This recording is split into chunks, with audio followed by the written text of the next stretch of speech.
S2 is the perfect soap to use when your customers come in for their regular routine maintenance washes.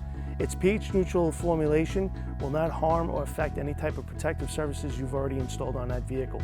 After we've rinsed the vehicle's exterior surface, we're going to now apply the S2 soap using a foam cannon. We're going to start at the top surface of the vehicle, all the way down to the bottom. After we let that soap and foam sit on the vehicle's surface for about a minute, we're going to use our mitt now to gently wipe off the exterior surface of the vehicle, making sure not to apply too much pressure to the vehicle surface.